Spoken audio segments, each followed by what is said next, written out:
Hurmatly jamaat, bugünkü Cuma gününde dualar kabul, bütün musulmandar süyüngen, darat algan, gusul kılgan, tazalanyp giyingen akvalda jakşı niyet menen Cuma namazın okuga kadam taştap geldik.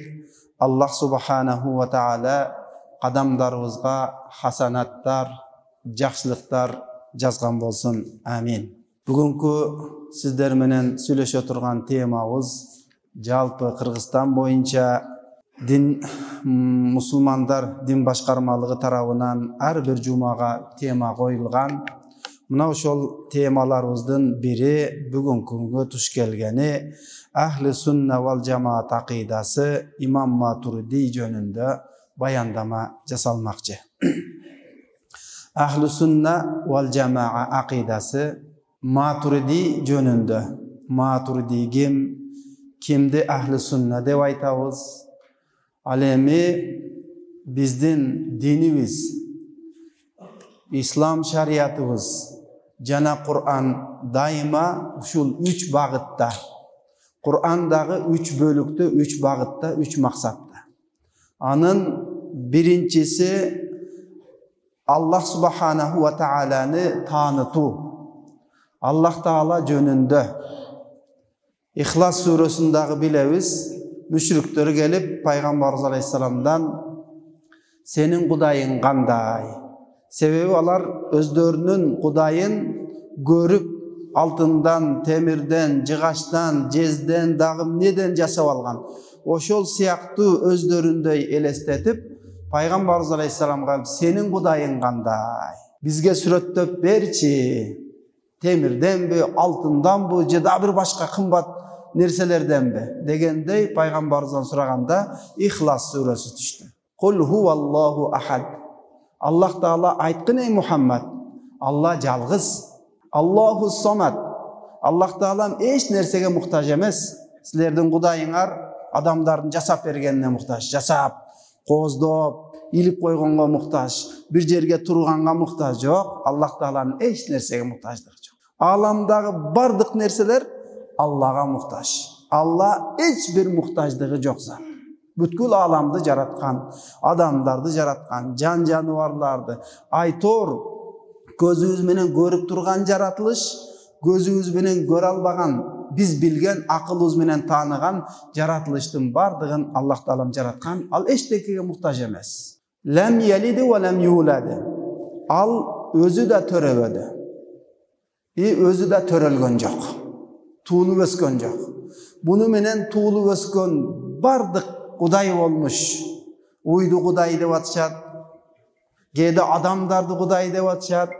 Gede adamlar özlerinin özü Kuday dep atışat. Ol tuğulu ösken, tuğulgan nersenin bardığı Kuday emeskendigin Allah Taalam. Allah törelgen jok, özü de törebedi. Bardık törölü ösken, tuğulu öskendin bardığın Allah Taalam uşul ayat menen Kudayçılıktan çıgarıp aytdı. Kuday degen al törölbeyt, al jaralbayt, al bar zat. Velem yekul lehu kufuven ahad. Aga hiçbir tengdeşe turgan zat yok. Hiçbir nerse tengelgen emes. Muna uşul ayatlar menen baştan ayak Allah Taala'nı tanıtkan başka dağı ayatlar gelet. Oşol Kur'an'ın bir maksatı Allah Taala'nı jalgızdap tanıtı. Allah Taala'nı tanıtı. İkincisi adep ahlak. Adamdı ruhani jaktan tarbiyalo. Adamdın ruhani adebi, ahlakı, jürümü, turumu. Peygamberlerden kıssaların Allah Taala'nın bizge Kur'an'da okup berүү menen peygamberlerden kanday adam ekendigin bizge Allah Taala'm görgözüp atat. Andan keyin ahkam, hükümdür, şeriat hükümdörü, adal, aram, farz, vacip, haram, büt bardık hükümdördü Allah Taala'm Kur'an'da berdi. Oşonu menen akida, adep ahlak, jana ahkam hükümdür, şeriat, fiqh hükümdörün Kur'an'da bizge bayandagan bolsa, Peygamberimiz Aleyhisselam'ın en belgili maşhur hadislerinden biri Umar radıyallahu anhudan rivayet kılgan Cebrail aleyhisselam gelip Peygamberimiz yanına oturup Cebrail aleyhisselam suragan adam suretinde ol. Biroq sahabalar birinci bilgen emes.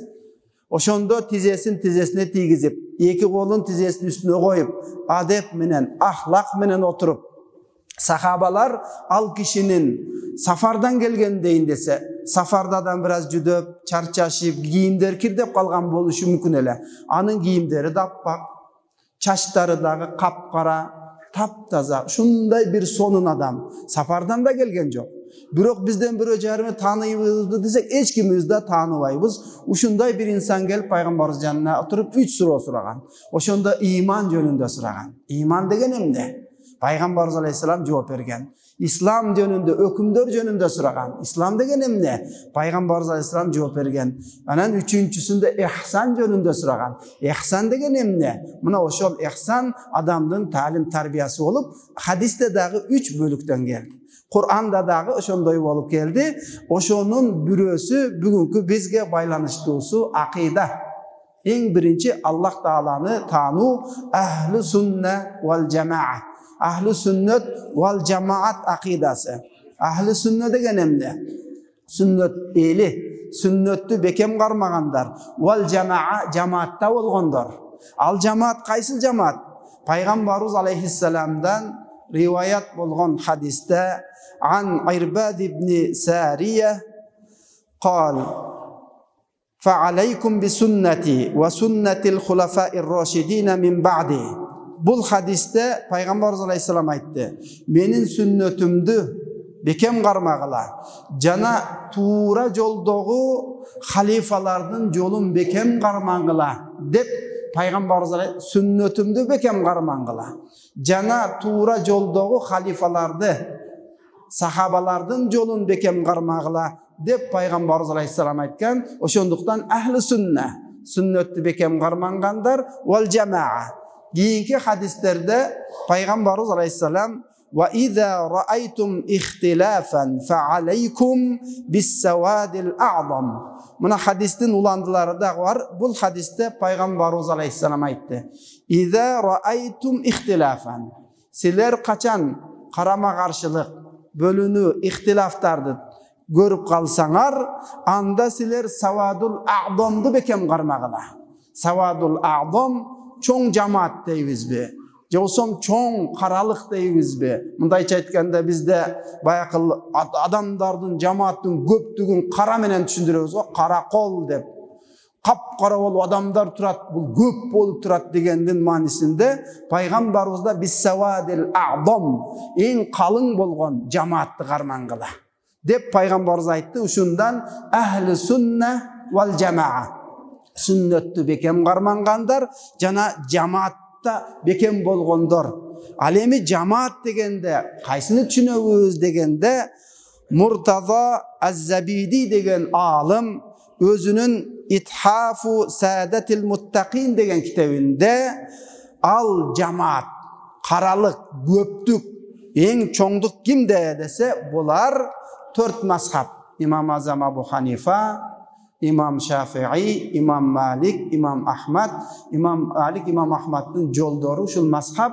Жана акыйдада Аш'ари менен Матуриди акыйдасын кармангандар, булар чоң жамаат болуп эсептелинет деп өзүнүн жазган китептеринде алымдарыбыз бизге баяндап өттү. Мына бүгүн карап көрсөк, мусулмандардын, мазхабты кармангандардын эң көбү кайсыда десек, эң көбү 69% мусулмандар Имам Азам Абу Ханифа мазхабын карманып атат. Пайгамбарыбыз алейхиссалам эң чоңун деди. Кийинкилер дагы ошол Имам Шафии, Имам Ахмад, Имам Маликтерге дагы калган 31% элдер алардын мазхабында карманат. Ал эми акыйда жагында эң көп эл кайсыны карманат? Бүгүн эң көп эл Матуриди, Орто Азия эли, бардыгы, Азия эли бардыгы Матуриди акыйдасында болсо, араб мамлекеттери Аш'ари акыйдасында. Акыйдада 2 мазхаб келет. Бирөөсү Аш'ари, бирөөсү Матуриди. Ал эми Матуриди биздин Орто Азия Матуриди акыйдасын карманабыз. Бирок кээ бир учурларда Матуриди акыйдасын бузук, туура эмес акыйда деп айтып аткандар дагы жок эмес. Кездешет. Матуриди бузук дейт. Biz aytабыз аларга. Жакшы. Эгерде Матуриди акыйдасынын акыйдада бузган жерин сиз билсеңиз, бизге алып келип, мына Матуридидин жазган китеби Таухид, Алланы жалгыздоо китеби, ушунун мынанчанчы бетинде, мына жерде мындай бузуп коюптур деп алып келин, Матуридиди биз билип алайлы бузук жерин. Же болбосом дагы Тауилату ахли сунна, Тауилатул Кур'ан деген 10 томдон тафсири бар. Дагы башка китептери бар усулда, фикхта. Мына ошолордон сиз алып келиңиз бизге. Мына Тауилату ахли сунна тафсирде мына аятты бузуп коюптур. Ушул жерде мен бузук деп айтып атам деп алып келсеңиз, анда биз ишенет элек. Сырттан туруп алып эле Матуриди акыйдасын бузук акыйда. Бул кармангандар туура эмес деген бара-бара көбөйүп эң туура болгон акыйдабызды бузуп келишет да. Анда дагы суроо беришет. Анда имам Азам рахматуллахи алейхи кимдин акыйдасында? Имам Матуридиби? Имам Матуриди кандай делинет? Бул жерден туура түшүндүрө турган болсок, имам Азам рахматуллахи алейхи фикх жагында. Эрежелер, намаз, ушулар боюнча эмгектенип, акыйдага урук таштап кеткен адам. Акыйдада 5 китеп, кыска 5 китеп жазып кеткен адам, бирок ал киши эмне үчүн акыйда илими менен алектенбей, фикх илими менен алектенип, өзүнүн атында бир чоң мазхаб жол калды. Имам Азам рахматуллахи алейхинин кылган кызматтарында Аллама Нух ибн Мустафа ал-Каунави деген алым мындай деп жазыптыр. Имам Азам рахматуллахи алейхи фикх эрежелер өкүмдөр жагында 1.271 канча маселени карап чыккан экен. 1.271 канча, 271, 72, 73-кө чейин ушундай маселени карап чыккандыгын алымдар териштирип издеп карап чыгыптыр.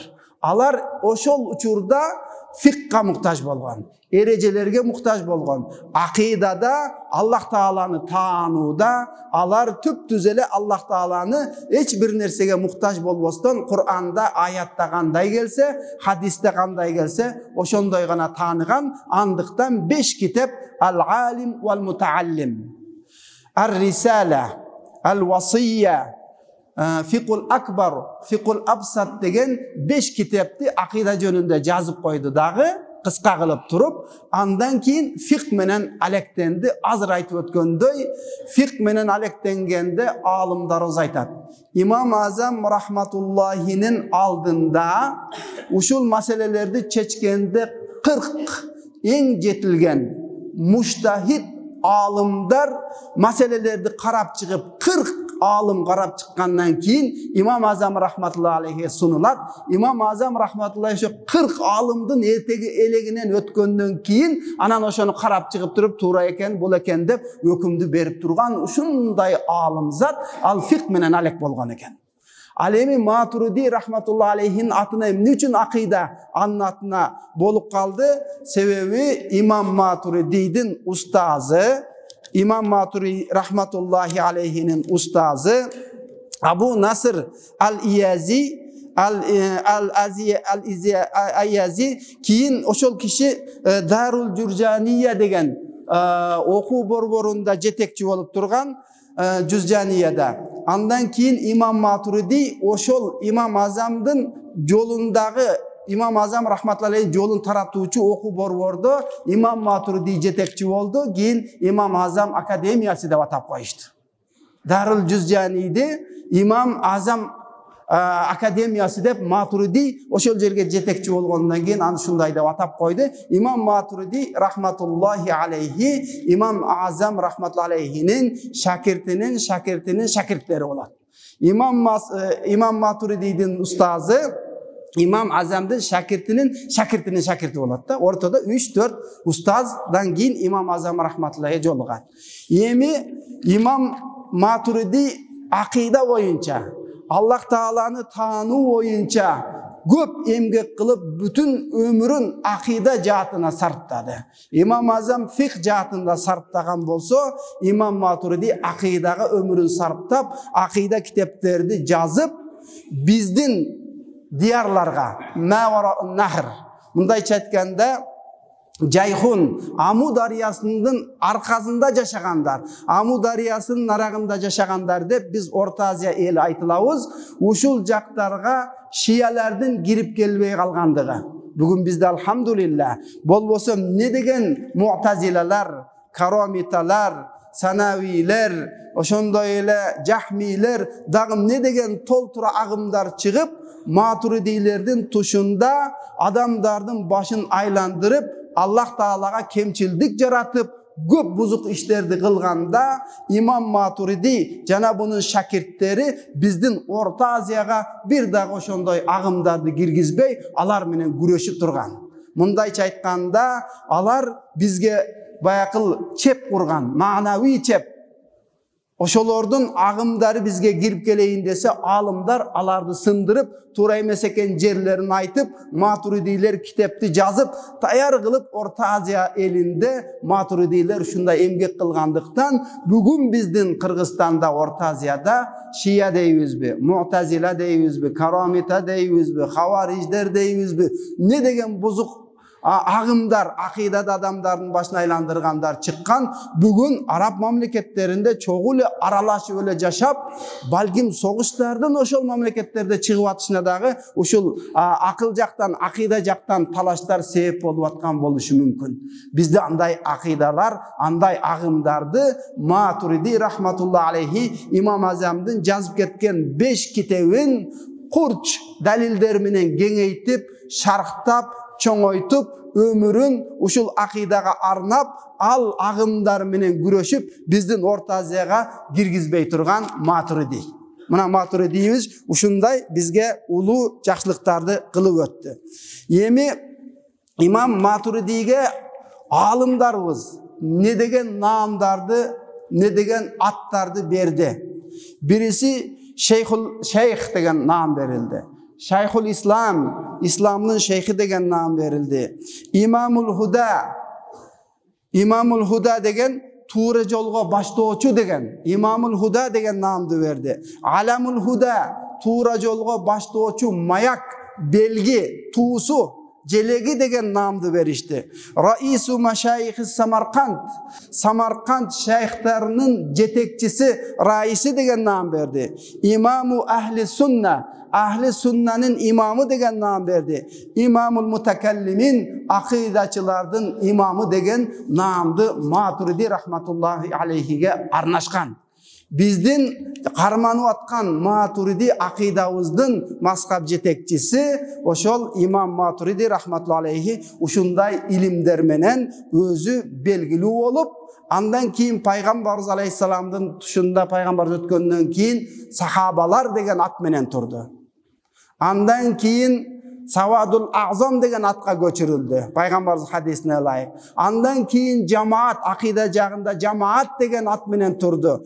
Andan keyin gelip turup, uşul özgörüp gelip İmam Maturidi, İmam Aş'ari'den tuşuna gelgende Aş'ariya, Maturidiya degen oşol Peygamberimizden kalgan sahaba, adan keyin Savadul Azam, adan keyin cemaat, adan keyin İmam Maturidi akidası, Aş'ari akidası degen atlar menen özgörüp kaldı. Jolu Peygamberimizden geletkan tuğra akidanı bizge jetkirişti. Emi oşondoy alımdarımızdan, akidaga emgek singirgen alımdarımızdan İmam Aş'ari, birisi İmam Maturidi Abu Mansur Muhammed bin Mahmud al-Maturidi. Mına uşul Abu Mansur al-Maturidi Aş'ari andan keyin Egipet'te yaşagan Tahavi, İmam Tahavi akidası deb bir kitap yazıp çıktı. Aş'ari özünçe akidaga kitap yazıp çıktı. Maturidi Orta Aziyada kitap yazıp çıktı. Aş'ariler Irak tamanda, Irak jaktarında yaşagan bolsa, alemi bizdin Maturidi Samarkand'ın janında ele Bişkek şahrında Kokjar aylı deyibizbi. Bişkek şahrında Dordoy deyibizbi. Bişkek şahrında Nijni Alarcha deyibizbi. Uşul siyaktуу Samarkand'ın janında uşul siyaktуу olup Maturid degen kıştak var, şaharça var. Oşol jerde tuğulu öskön, alemi Maturidi olup belgili bolup ketkendigi qarap görsök, emi ушул китептерди жазгандан кийин белгилүү болуп, акыйдага өмүрүн арнагандан кийин элдер Матуриди акыйдасы деп ат болуп келди. Эми карап көрүңүз, Аш'ари Иракта жашаса, доордош болгон. 321-жылы бул аламдан, хижри жыл эсеби менен 321-жылы бул аламдан кайтыптыр.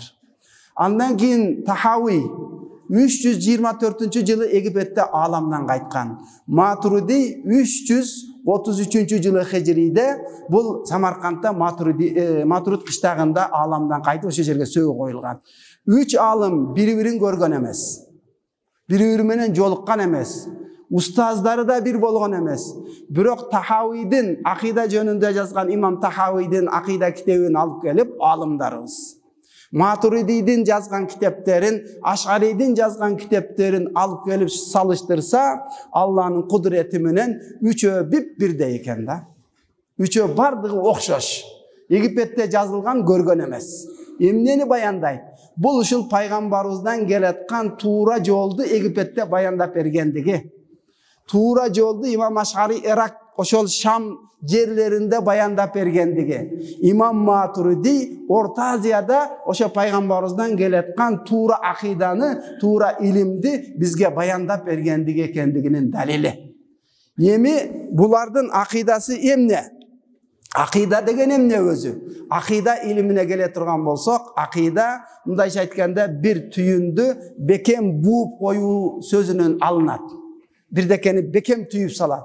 Мындан келди сиздин ишеничиңиз, Аллага болгон ыйманыңыз, Аллага болгон ишеничиңиз бекем байланган болуш керек.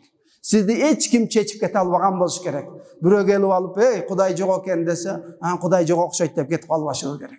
Мына сенин жолуң бузук экен десе, бузук экен деп кетип калбаш керек. Башка диндер келип, ислам туура эмес турбайбы десе, туура эмес экен деп акыйдабыз, ынанымыбыз, ишеничибиз чечилип кетпегендей бекем байланган болсо, мына ушул акыйда илими ушул сөздөн бизге акыйда деп аталып калды. Болусу тавхид, Алланы жалгыздоо, ал-иман, иман деген аттар менен дагы аталып келген.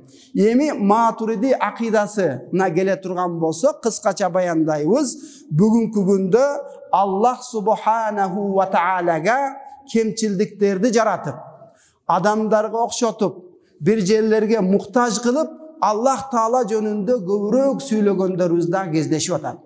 Аллах Таала асманда экен, Алланын колу бар экен, Алланын балтыры бар, буту бар, отурат, турат деп эле адамдарга окшотуп коюп атат.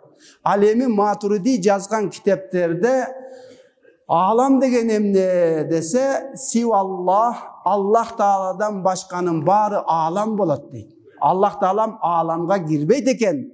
Ал эми алам дегенди Абу Муин ан-Насафи Табсиратул Адилла деген китебинде аламды бизге которуп түшүндүрүп берип атат. Алам деген эмне десе, алам деген сөз бир сөз менен айтканда белги дегенди билдирет экен. Белги. Эмненин белгиси? Ар бир жаралган, кыймыл эткен, кыймыл этпеген, турган, көзүбүз көргөн, көрбөгөн, биз акылыбыз менен сезип билген бардык жаратылыш бул белги жаратылган. Жаратылган болгондон кийин анын жаратуучусу бар. Аллах Тааланын белгиси, жаратуучу экендигинин белгиси экен. Алардын ичинде мен дагы bir belgimin Allah Taala meni jarattı dep biz Allah Taala'nı öňü түс менен, mınanday bir dene menen, müçö menen tanıbayбыз. Allah Taala'nı bardığın jaratkan nerseleri menen tanıybız. Anı mantık iliminde dalilu inni, dalilu limmi dep de koyat. Inni dalil emne dese, balkim birөөbüz ketip bara jatıp tütündü görüp kaldık. Tütündü görgöndөн kийин akılı menen ot jagılıp atkan ekendi, ot bar ekendigin bilip alat eken da. Tütündü görüp durupçu. Geldik dagı bu meçitti gördük. мечитти көргөндөн кийин дарыл адамдар акылында имам барбы деп сурап келет. Мечити жок жерге барып имам барбы деп. Мечитти көргөндөн имамы барбы? Мечитти көрүп туруп, анын имамы бар экендигинин далилин таап алат. Ошондой эле жаратылган нерселерди көрүп туруп, бунун жаратуучусу Аллах экен деп биз таап алсак, далилу инни. Ошол Аллах Тааланы биз шундай жол менен, далил менен Аллах Тааланы тааныбыз. Ана асманда отурат деп тааныбайбыз. Аллах Тааланы колу бар деп тааныбайбыз. Аллах Таала жаратуучу. Ар бир сиздер отурган, кыймыл эткен курт кумурска, жан жаныбарлар, өсүп турган тал теректер, асман, 7 кабат асман, жер, арш, курси, планеталардын бардыгы Аллах Тааланын жаратуучу экендигин билгизип жүргөн бир белгилер экен. Молекула дейбизби? Атом дейбизби? Чоңурагын айтабызбы? Эмне болсо дагы бардыгы алам болуп Аллах Тааланы жаратуучу экендигин билгизип турган бир белгилер экенбиз. Биз Аллах Тааланы мен түтүндү көрүп отту билип алгандай, үйдүн курулганын көрүп жакшы уста экенин билип алгандай, биз аламды, жаратылышты көрүп туруп, ушулардын бардыгын Алла жараткан деп биз Аллах Тааланы таанып алабыз. Эми Абу Мансур Ал-Матуриди өзүнүн ушул изилдөөлөрүн изилдеп чыгып, Аллах Таалага бир орун беребизби, макам беребизби, бир жерге отургузабызбы, жокпу деген изилдөөлөр, илимий изилдөөлөр, Кур'ан, хадис менен, акыл менен чечмеленип отуруп, андан кийин ушул сөздү айтты. Кала Абу Мансур рахимахуллах: "Ал-аслу фихи анналлаха субханаху кана ва ла макана.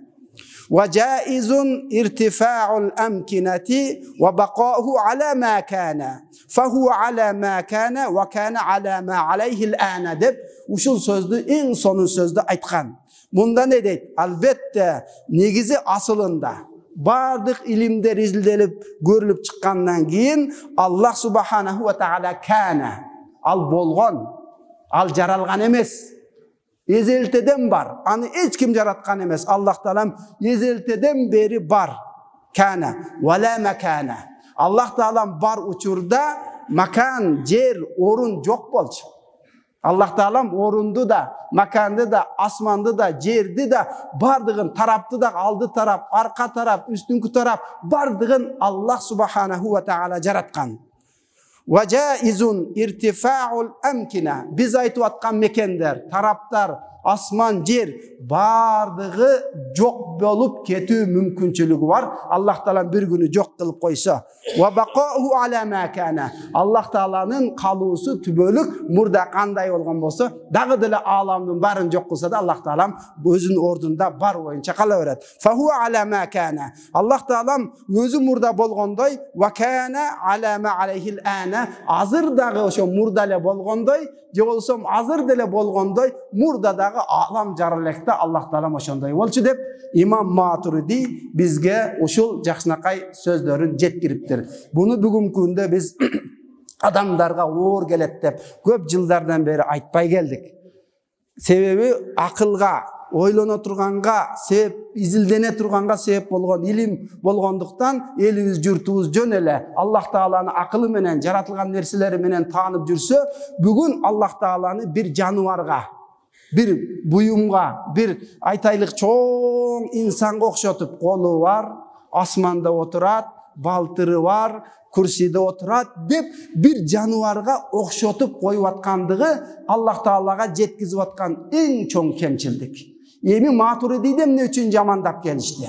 Maturidi jamandap geldi, biz aytıp öttük, janakınday karamita, Mu'tazile, Şia degen ağımdardı bizden Orta Aziyaga güreşip din menen, şariat menen girgizbey turdu. İmam Maturidi ötüp ketkenden giriş üçün anın yolun tuğra emeske çıkarış gerek bolup kaldı.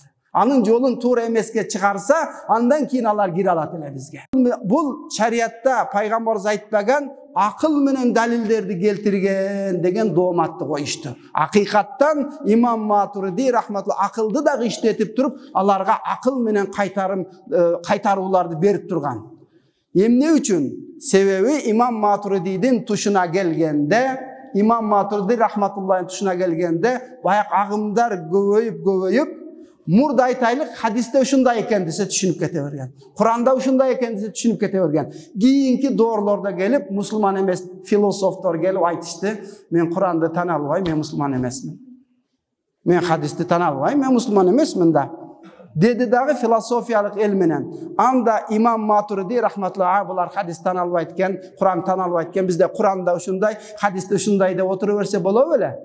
Bolatele andayım ne bolatele? Alar karapayım eldi aralap durup, karapayım eldin başına aylandıra başlaştı. Akıl menen. Alar Kur'an hadiske salgan yok. Oşol uçurda İmam Maturidi nakıl menen Kur'an hadis menen dağı, akıl menen dağalardı kaytarıp barın jeng taşladı. Barın kaytardı. Barın sındırdım da aytkanda, oşonu menen alar bizdin Orta Aziyaga kire albay kalıştı.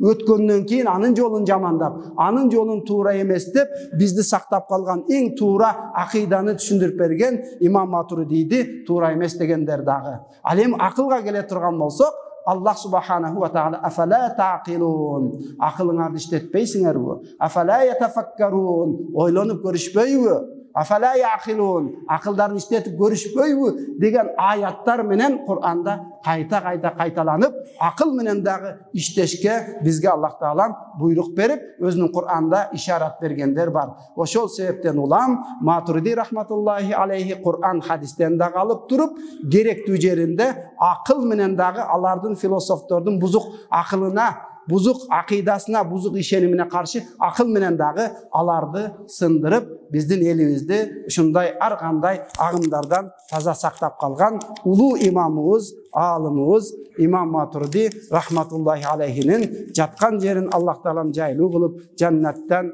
beyişten orun berip anın yolun tuğra ketip atkan bardığızga dağı tuğra akida, tuğra işenimdi Allah subhanahu wa ta'ala bizge barızga nasip kılgan bolsun.